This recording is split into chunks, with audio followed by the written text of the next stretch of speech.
आप सभी को प्रणाम और आदाब। ईद की ढेर सारी मुबारकबाद। मैं आपके समक्ष एक नज़्म पेश करना चाहता हूँ जिसका शीर्षक है खुदा की इबादत।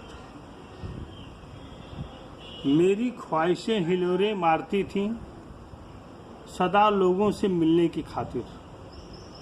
अर्ज किया है, मेरी ख्वाहिशें हिलोरे मारती थीं सदा लोगों से मिलने की खातिर, पर ज़्यादातर लोग कतराते थे गले लगने से। ऐसा नहीं कि वो दौर कोरोना का था,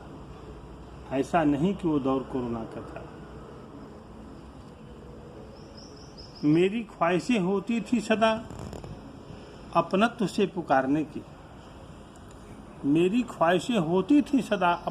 पुकारने की।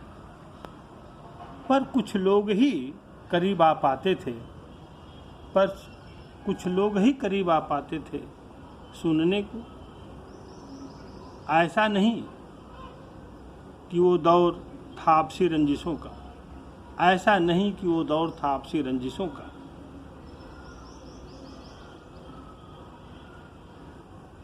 मैं सहम गया, ठिठक गया अपनी नादानियों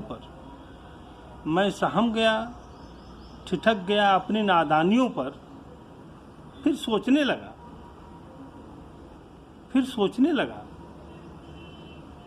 क्यों न ख्वाहिश करूं उस परवरदिगार से रूबरू होने की। हौले हौले मैं उसकी ओर सरकता चला गया। धीरे धीरे उसके आने की आहट साफ साफ सुनाई देने लगी मेरे दिल को बिल्कुल करीब से। फिर क्या था, क्रमशः सब कुछ बदलने लगा। अब तो आलम यह है कि जर्रा जर्रा पुकारने लगा मुझे, आओ मिले। मैंने कहा ठहरो, अब मैं नहीं वो है। जर्रा पूछा, कौन है वो? मैंने नतमस्तक हो कहा बड़े अदब व लिहाज से, बस वही है मुझ में,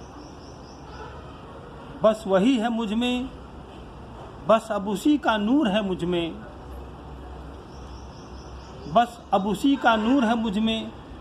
जर्रा सोच में पड़ गया,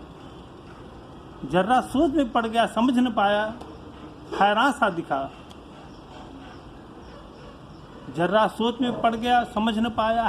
दिखा वो। तो मैं भी हैरत में पड़ गया और मैंने उससे कहा,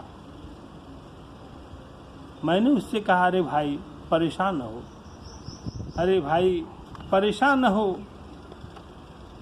क्योंकि तुम भी तो मूसा की तरह अनहद की नुमाइंदगी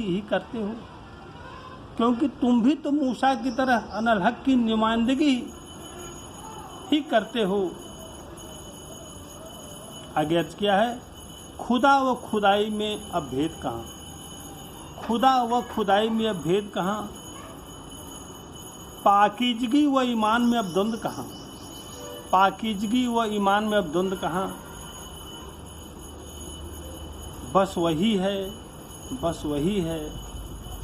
बस अब उसकी ही सदा गूंज सुनाई पड़ती है। अब बूंद कहाँ, मेरा वजूद कहाँ, मैं कहाँ। अब बूंद कहाँ, मेरा वजूद कहाँ और मैं कहाँ। बस अब तो सदा वजू करता हूँ, बस अब तो सदा वजू करता हूँ, और सजदा हो दीदार करता हूँ उस नूर की, उसके नूर की, उसके वजूद की। जर्रा भी सुनते सुनते रूहानी उड़ान भरने लगा, जर्रा भी सुनते सुनते रूहानी उड़ान भरने लगा। दुनिया में रहते हुए भी बस अब वह दीन व नूर की हर घड़ी खिदमत करने लगा, हर घड़ी खिदमत करने लगा, हर घड़ी खिदमत करने लगा।